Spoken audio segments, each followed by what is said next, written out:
안녕하세요. 오늘 조사 방법 없는 수업입니다. 자, 이게 저번에 표본 추출까지 했거든요. 그러다 보니까 여러분들이 가지고 계신 교재는 이게 진도가 거의 끝난 겁니다.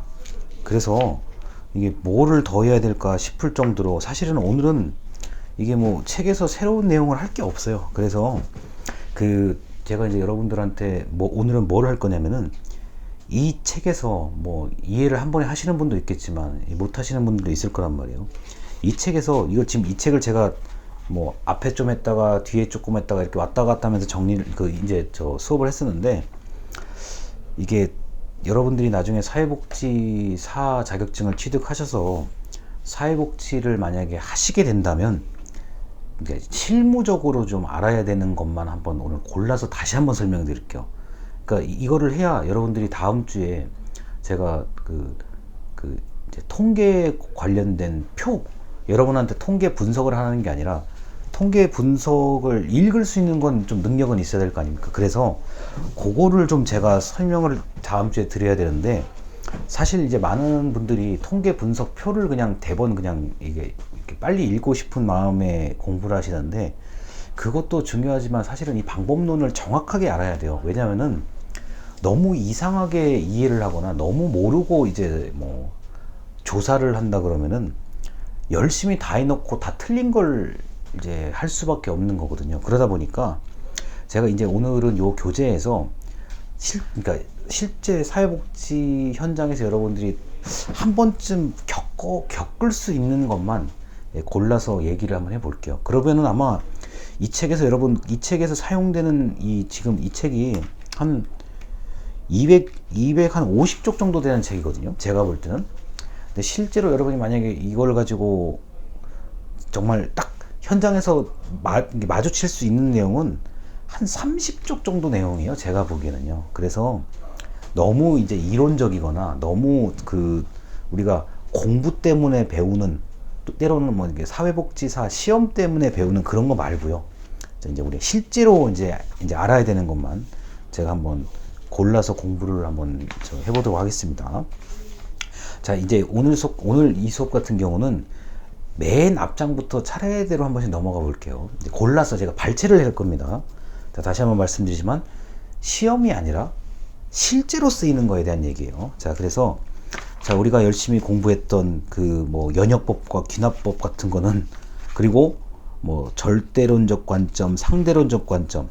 자, 제 1장의 과학적 방법과 조사 연구는 여러분이 아마 실제로는 이런 거를 얘기할 일이 없을 거예요.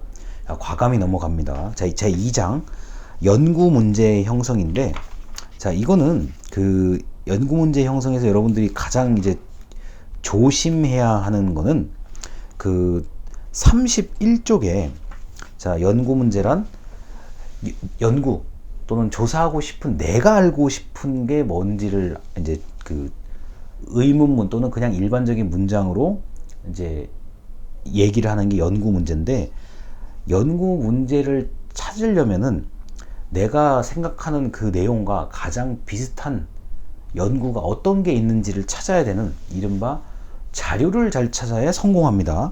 지금 31쪽에 있는 얘기, 자료를 잘 찾아야 성공합니다. 만약에 자료 찾기를 허술하게 하면은 이제 나는 굉장히 똑똑하다고 생각해서 이거는 진짜 확실히 나밖에 못한다라고 했지만 알고 보니까 이미 다른 사람들이 수두룩하게 해놓은 것들도 많아요. 그렇기 때문에 31쪽의 연구 문제를 고민하기 위해서는 많은 자료를 찾아봐야 된다. 요거는 기본이에요. 어쩔 수가 없어요. 이거는 뭐 반드시 조사 방법론뿐만 아니라 나중에 여러분의 프로그램 개발과 평가 같은 과목을 배우실 텐데 그때에도 해당이 되는 얘기입니다. 예를 들어서 다른 복지관에서 무슨 프로그램 하는지 좀 궁금하잖아요. 자, 그리고 뭐 코로나 때는, 코로나 시기 3년 내내 마스크 마스크 끈 이거 붙이는 거, 요거 가지고 좀 재미를 봤었고, 그 다음에 뭐 이 위생도구라 그러죠. 뭐 이렇게 뭐 흔히 말해서 이제 마스크까지는 아니지만 뭐 손수건 만들기, 뭐 그 다음에 헌 옷이나 헌 양말 가지고 뭔가 만들어내는 거, 이런 것들도 궁금하잖아요. 만약에 내가 담당자인데 이거 내가 생각하는 이걸 어느 복지관에서 하고 있는 게 없을까? 잘 검색하셔야 돼요. 그게 바로 연구 문제를 찾는 가장 지름길이라고 보시면 되겠습니다. 자, 그 다음 넘어갑니다. 자, 그리고 이제 41쪽에 예비조사라고 되어 있는데요. 여러분, 제가 예비조사 굉장히 강조했어요. 자, 뭐 본격적인 조사 전에 반드시 주변 사람 한 명 이상에게 물어봐야 된다. 안 물어보면 이게 나중에 그 완전히 잘못된 그 조사를 할 수 있기 때문에 예비조사 또는 자, 그 예비연구 같은 경우는 반드시 한 사람 이상의 뭐 경험자에게 물어봐야 최소한의 실수를, 최대한의, 그러니까 최악의 상황을 막을 수가 있다. 그래서 41쪽의 예비조사, 이건 중요합니다. 자, 그 다음에 어디냐면은, 우리가 뭐 이제 이론을 여러분들이나 뭐 제가 엄청나게 만들 것 같지는 않아요. 제가 아무리 뭐 여러분들을 가르치는 입장인다라고 한들, 제가 뭐 엄청난 이론을 만들어낼 수 있는 그런 능력은 저는 없어요. 제가 지금까지 살아보니까 그런 능력은 없어요. 자, 그러면 다른 사람이 만들어 놓은 이론을 제가 이제 얼마나 쉽게 좀 깔끔하게 좀 요약해서 설명하는가, 전 이제 그런 쪽에 좀 차라리 좀 재능이 있는 것 같은데, 그 중에서 하나가 이제 46쪽에 아마 그 조작적 정의를 뭐 제가 설명을 드렸을 거예요. 자, 그래서 혹시라도 여러분이 누군가에게 발표를 하거나 설문 같은 걸 만들거나 뭐 면담 조사를 할 때 이 분명하게 조작적 정의를 잘 하셔야 됩니다. 자, 제가 지금부터 말씀드리는 뭐 그 노인은 자 65세 이상의 정상적인 사람들을 노인이라고 이야기를 하니까 요거를 알고 대답을 해 주십시오 라고 인터뷰 질문을 하는 거하고, 노인을 어떻게 생각해? 이렇게 묻는 거하고는 차이가 나죠. 그러면 제가요, 제 집에요, 저희가 지금 좀 몸이 참 편찮으신 아버님을 모시고 사는데요, 이렇게 이제 답변이 나올 가능성이 있을 거란 말이에요. 그래서 조작적 정의. 자, 지금 제가 말씀드리려고 하는 노인은 요건데, 여기에 딱 맞춰서 좀 인터뷰를 해 주십시오. 여러분의 생각을 말씀해 주십시오. 이거와 그냥 뭐 아픈 노인, 만약에 아픈 노인은 뭐가 아프냐는 거예요. 자, 몸이 아픈 거냐, 아니면은 정신적으로 아픈 거냐. 자, 때에 따라서 좀 이런 거. 자, 뭐 중풍을 지금 앓고 있는 노인에 대해서 이렇게 이제 나름대로 조작적 정의예요, 이거도요. 그 다음에 치매에 걸린 노인에 대해서 이렇게 얘기하는 게 조작적 정의입니다. 인터뷰할 때 그냥 아무렇게나 말하면 이게 시간이 많이 걸리잖아요. 그래서 이게 분명하게 범위를 좁혀서 말하는 이런 조작적 정의가 매우 중요합니다. 자, 그래서 이런 게 있다는 거 정도. 자, 그 다음에 이제 뭐 실질적으로 쓰일 일이 없는 건 넘어가고요. 뭐 그리고 52쪽, 53쪽이 가설과 변수 이런 것도 있는데, 여러분이 이제 공부를 엄청나게 이제 뭐 길게 할 게 아니라고 하면은 가설과 변수는 나중에 대학원 가셔서 좀 승부를 보셔야 되는 거예요. 이 부분은요. 뭐냐면은 가설과 변수는 결국 이거예요. 자, 내 생각이, 내가 주장하는 게 맞냐 틀리냐.